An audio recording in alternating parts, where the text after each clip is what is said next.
Can't run forever, you know. They're gonna find you. Ding, ding, ding. Only this time. Welcome back, everyone. It's Charlie. This will be my full video for The Boys Gen V Episode 5. There are a bunch of Easter eggs and references, so we'll break it all down. If you're brand new to the channel, be sure to subscribe to get all the episodes.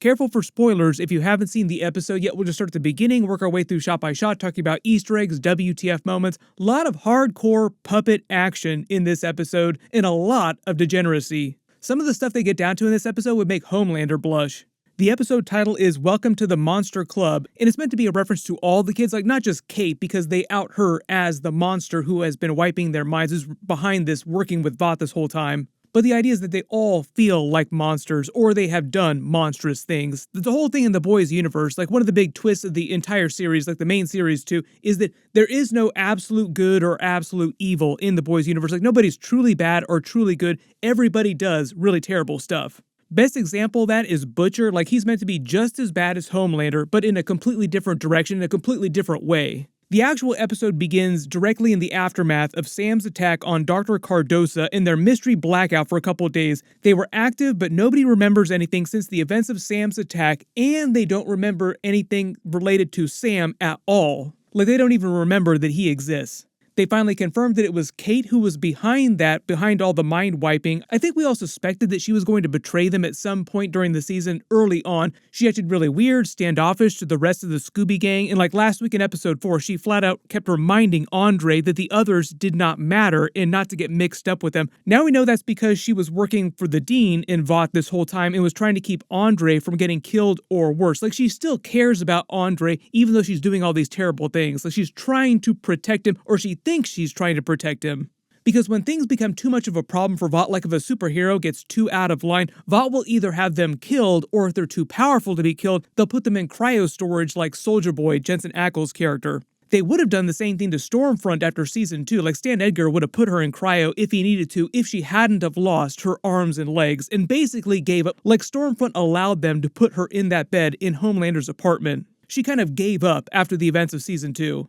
They also finally answered the question about what Vought was really using the Woods underground lab for this whole time. So Dr. Cardosa reveals that he was perfecting a virus that would allow Vought to control all Compound V superheroes, which would include people like Homelander and other ultra-powerful ones. So this is actually really huge, and I think this is where we get to The Boys Season 4, because this has been Stan Edgar's big problem this whole time that he's been working for Vought since he was a young man. He was never able to fully solve controlling superheroes because they always cause so much collateral damage. He figured out how to perfect the Compound V formula over time, like refining it over time since Soldier Boy, so he made more powerful superheroes, like that's where Homelander came from. He'd figured out how to make money off of superheroes, kind of in the Disney or DC, kind of like Marvel and DC making money off of their superheroes, treating them like individual brands. But the biggest problem in the Boys universe is that the vast majority of all Compound V superheroes are total dirtbags, only care about themselves, and in some cases, they're flat out evil. Some are more benign than others, like some are just general perverts like Translucent and the Sun Maverick. No kink shaming here, but he is an extra special kind of degenerate.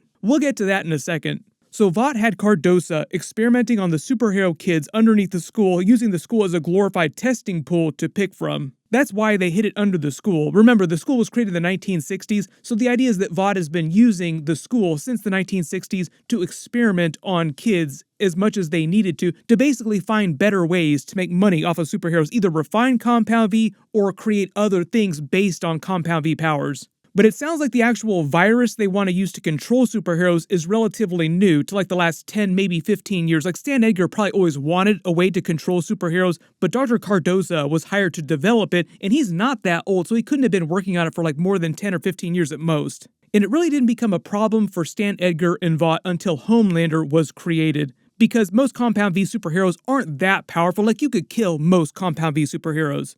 One of the few exceptions to that on the TV show right now on Gen V is the Sam character. Like they're saying that he's about as powerful as Queen Maeve. Not as powerful as Homelander, but still one of the most powerful superheroes in the world right now. Strong enough that they couldn't just kill him in the old-fashioned way if they wanted. Like they had to put him in cryo, kind of like Jensen Ackles' Soldier Boy. And you have people like Homelander who they're not able to control because he is so powerful. But all of them, all Compound V superheroes, Homelander included, have Compound V flowing through them, some of them more than others. Like Homelander has more Compound V in him than any other superhero, which is what makes him more powerful than any other superhero. One of those small vials of Compound V is almost like hundreds of millions of dollars, so you have to imagine that they spent billions and billions of dollars creating Homelander. Typically in the boys' universe, the more Compound V you're given, the more powerful you wind up becoming, if you survive the Compound V, but it's so volatile that most people who wind up taking it wind up getting popped like balloons.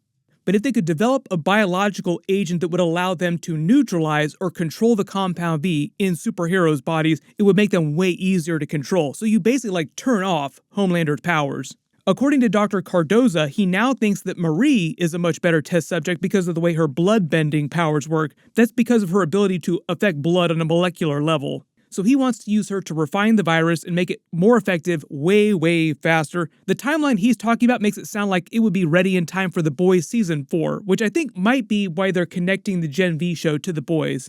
They said that these episodes would directly set up Season 4, so it might have something to do with Vought creating this superhero deterrent. I think it's mostly because of Homelander getting so out of control and what he's doing right now, but they would be creating something like this no matter what. Vought would always want to control Compound V superheroes, even if they weren't nearly as powerful as Homelander. But now that Homelander has gone full-blown crazy pants, they probably sped their timeline up, okay, we need to find some way to control him way faster. And it's still going to be a while before Ryan is big enough and his powers develop enough to become that deterrent. If it wasn't obvious, you can kind of tell just looking at people that work there, but everyone at Vought basically is afraid of Homelander and wants to get rid of him. They don't want to have anything to do with him, but they're kind of forced to deal with him because he is so powerful. But this also extends to pretty much all other superheroes. Everyone agrees that all superheroes are kind of dirtbags. Even Stan Edgar told Homelander that much, that Vought was planning to phase out Compound V superheroes and completely get out of that business. That was what they called the glorious 5-year plan. Stan Edgar was going to get them into the pharmaceutical business, turn the company into more of a core pharmaceutical company, and just sell the temporary Compound V to the government because it was way more profitable. There wasn't all the collateral damage that comes with creating Compound V superheroes because they cause so much damage. They also create a ton of headaches to deal with. But Stan Edgar would be behind all of this stuff happening in the woods, this superhero deterrent that they're creating. He also made the deal with Butcher over the Ryan character because they both agreed that Ryan would be the best deterrent that they had available to them for Homelander someday should Homelander continue to get out of line. Theoretically, Ryan, because he's his son, should become powerful enough to stop Homelander. That's more of an endgame kind of moment for the Boys main series, like Superboy versus Superman. The actual opening scene of the episode, though, is everyone slowly coming to days later without realizing Kate mind-controlled them this whole time, so they forget about everything that happened and just leave the scene immediately before the local police showed up, causing more problems for Vought, basically allowing Vought to clean up the problem before anybody found out. They reveal that she's been doing this for a long time now, basically covering their tracks so they can experiment on Sam this whole time.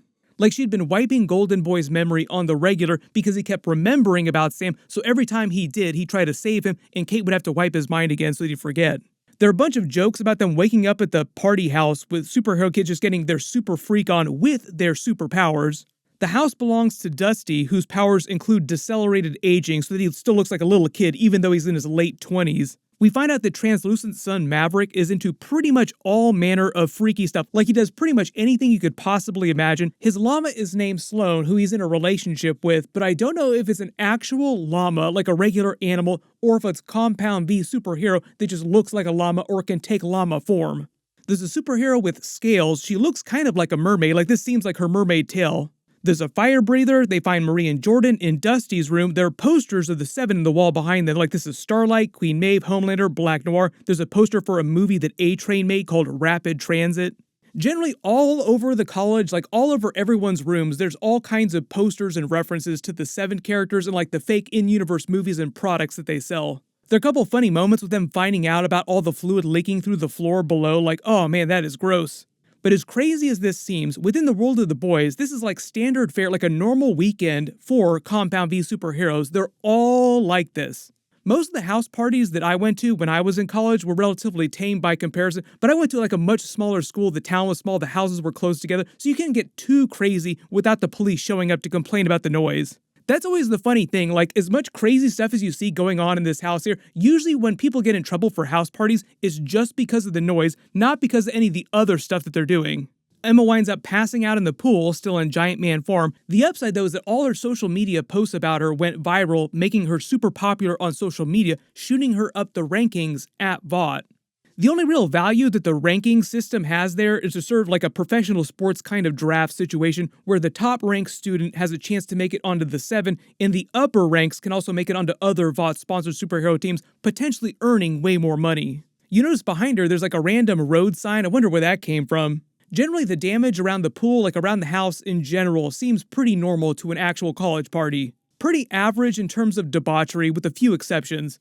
When they're panning around the rooms, there are a couple cups from Dawn of the Seven, the Boys Universe version of the Justice League Snyder Cut in Avengers Endgame. It was kind of a parody of both things from Marvel and DC, like the Justice League of it all. Then the Endgame part of the parody was more of the Girls Get It Done stuff. There's a poster for Girls Get It Done later in the episode too. Remember that was PJ Burns' character that directed Dawn of the Seven? He got into trouble with Vought for being a degenerate and then got punished by them by putting him in director's jail at the school, forcing him to teach classes. Where it seems like he's going to continue to get himself into trouble trying to get it on with his students. Like I said, pretty much everybody in the boys' universe is generally a terrible person. Notice Kate is drinking from a can of Turbo Rush, A-Train's drink that Andre had to do a sponsorship video for, making fun of how terrible it tastes. This is like their way of telling everyone without actually telling them that something was up with Kate. Like there's no way that a normal person would actually be drinking Turbo Rush willingly. She has to be wrong. Something about her is just wrong. There's another loose cup for Dawn of the Seven near Andre. There's generally a bunch of Dawn of the Seven posters and cups all over the place.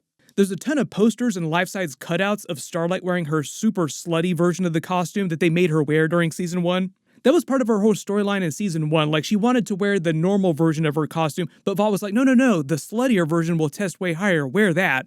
Then she got into trouble and they forced her to start wearing the more revealing costume.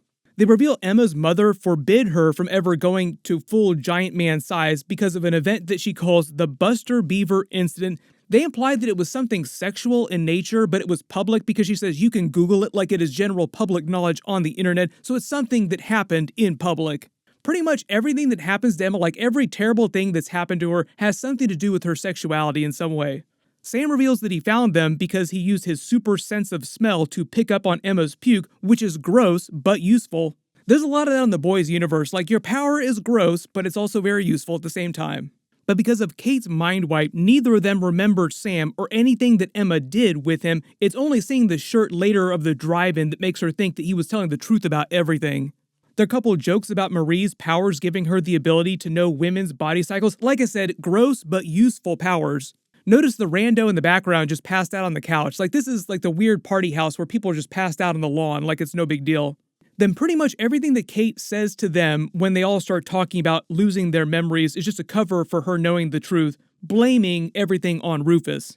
It sounds like what Kate actually did is that in the moment, like when they were all fighting Sam, before things got even crazier, she used this area of effect to basically tell them to go party for a couple days. Because the way she explained her powers earlier on the show, they're super powerful and potentially she could affect someone for their entire life. Really good example is that when she was a kid, she accidentally told her brother to never come back, and he literally never came back. No one ever found him up to present day. So that's why she probably only told all the kids in the Scooby Gang to go party for a couple days, and that's why they woke up, so to speak, after a couple days. Dusty walks up, he's wearing a Berserk manga t-shirt. He is also a man of culture, I see. Good taste in manga. If you haven't read Berserk, be sure to check it out. It's probably one of the greatest mangas of all time. The anime movies are solid, but the anime series that they did for it, like the sequel to the anime movies, was generally pretty rough, so you can avoid that. Just stick to the manga. They get a little technical too with the way Kate explains the powers, the mind wiping. The whole idea is that Rufus couldn't have done it because his powers required him to be very close range, and Kate has area of effect powers, which is why she could affect the entire group at the same time. That's also why Tech Knight told her not to take her gloves off, because it has something to do with covering her hands and blocking her abilities. They don't fully explain that part of it. But she didn't need to touch Tech Knight in order to affect him, like its area of effect. She could have affected him from across the room. Rufus is played by Alexander Calver from Supernatural. He became the new god at the end of that series. It's funny to see him be this degenerate character on The Boys now. They kind of did that with Jensen Ackles too. Like he went from being a pretty good character on Supernatural to being an absolute dirtbag on The Boys. That's probably one of the reasons why he chose to do the role. Like, oh, he gets to have a little bit of fun and play a character that he normally wouldn't play. There's a huge connection between The Boys and Supernatural just in general. The showrunner of The Boys was the creator of the Supernatural show, so that's why you see so many of the Supernatural actors showing up on The Boys, like Robert Singer, Jensen Ackles, Jeffrey Dean Morgan is going to be on The Boys Season 4. Now we just need Jared Padalecki to show up at some point. You can let me know in the comments who you think Jared Padalecki should play on The Boys, maybe like a Boys Season 5 cameo scene. They explained that Rufus's junk has still been blown to smithereens, literally, but apparently he's not in pain, so I'm assuming that Vought gave him some kind of healing and pain treatment to cope. I think, though, he has to live the rest of his life with no junk. RIP to his little dude, but he had it coming. Like I said, even though Rufus was exonerated in the episode, like he had nothing to do with wiping their minds that way, he's still a terrible person. The same is true for Kate, who reveals that Rufus also abused her. So even though she was the victim of abuse, she herself has been doing very evil things in present day. So like I said, nobody on The Boys is truly good or truly bad. Everybody is just like a little bit terrible. Some people like Stormfront are a lot terrible though. Dr. Cardoza says that Marie is way more powerful than she realizes. That's common for most Compound V superheroes. Most of them don't really understand how their powers work or ever take the time to really learn how to use them to their fullest extent. Marie's powers are basically like a combination of bloodbending from Avatar: The Last Airbender and Venom and Carnage symbiote-like abilities. She can control people using their blood and control their blood kind of like finger puppeting people Avatar: The Last Airbender bloodbending style. She can also go full Venom or Carnage, forming it into weapons or armor projectiles, using it like webbing, Spider-Man style. She does that a couple times during the series too, using her blood like webbing. Maybe by the end of the series she'll come more fully into her power, learn more about it, and go full Carnage. The only thing keeping them from experimenting on her right now, speeding up their timeline, is being so high on Vaught's rankings. Mostly there's so much attention on her publicly. If she were to disappear all of a sudden, it would cause more problems for Vought. So it's just like a temporary restraining order on going after her. That'll probably change by the end of the series. We meet another shape-shifting superhero when they go after Rufus. Andre tries to go full Magneto on him until Rufus mind controls him to go to Vaughtaburger, so it's kind of like evil Professor X against Magneto, X-Men style. Most of the superhero references on Gen V so far are leaning more heavily towards the X-Men side of things. Vaughtaburger is basically like the Boys Universe version of Big Belly Burger inside the DC Universe. They did a campaign before the series came out where they would like send specially branded Vaughtaburger, like regular hamburgers branded as Vaughtaburger, to a bunch of different people. That's right, Vaughtaburger. And now, for a limited time as part of our new diabolical menu, we're adding 2 61% meat patties to every Big Homie burger. Sometimes they'll do pop-up restaurants at places like Comic-Con. Later, you notice Rufus's cup has Homelander on it. Then Sam has another puppet hallucination when he's attacked by Vaught's soldiers, destroying them all like a Muppet massacre. They also use the puppet stuff to go way over the top in a way that would be way harder to do in actual live action. Basically going full Homelander on all the guards. He also winds up seeing a puppet version of Emma. Maybe we'll see puppet versions of some of the other characters too. Then Marie finds what looks like a tracker or a failsafe device that Vought has put inside her. It's not exactly clear what it is. It looks like it might be like a small smart device that they can use as a deterrent in case they want to kill her quickly, or it might be one of the early prototypes for the control device that they're trying to create using that superhero virus. But it's not clear if Vought put those inside the Scooby Gang after what happened with Sam recently, or if they put those inside all the students when they come to the school. There are a couple more messed up funny moments with Maverick, revealing more of his degeneracy, like he loves hiding in both girls' and boys' showers just as much as the other, just like his father, Translucent, who used to hide in women's bathrooms. Like father, like son. There are a bunch of posters for the Seven and other characters along the hallway too, like there's Crimson Countess here as well, and also there's a Turbo Rush vending machine. Warning, do not drink from the Turbo Rush vending machine. Not because Vought is trying to poison you, but because you might accidentally get poisoned because it's so terrible. We get a brief scene between Kate and the Dean where they try to explain a little bit more why Kate has been doing this. She believes, falsely, that she's trying to protect her friends, like if she doesn't do this, then Vought will kill all of her friends. Basically, the Dean is trying to brainwash her into wanting to help Vought, saying whatever she needs to say to get her to do this. So I think this is them trying to set Kate up for a redemption arc during the series, like something bad is going to happen to Kate because Vought is abusing her the same way they're abusing everyone else. They're making her believe that she's doing the right thing, even though she's doing terrible stuff. When Emma goes to the Burger Shack, as she goes inside, zoom and enhance on these articles in the newspapers, you can see an article about Butcher saying that the manhunt for him continues. This seems relatively recent to the Boys series. There are a couple other articles here referencing other people from the Boys series as well. Kate and Andre watch old episodes of Mesmer's TV show. That was Haley Joel Osment's character from season 1. The joke was he grew up as a child star with Compound V powers in the world of the boys, but in real life, he was also a child star. The style of the lettering on the TV show seems like a reference to Law & Order, like the TV show was from the 90s. When the girls go to Rufus's, he's also watching those same old episodes of Mesmer's TV show, so maybe it's just like a really popular old TV show around campus. Rufus also reveals that he works at the dean's office, so maybe they'll use that to their advantage in future episodes. There are a couple more references to the 7 characters around this room too, like there's a poster for Black Noir, there's that Girls Get It Done poster, there's another poster for one of Black Noir's movies that he made. Andre almost winds up killing Rufus with his Magneto powers until Kate shows up and confesses to everything as he slowly remembers everything from the last several days.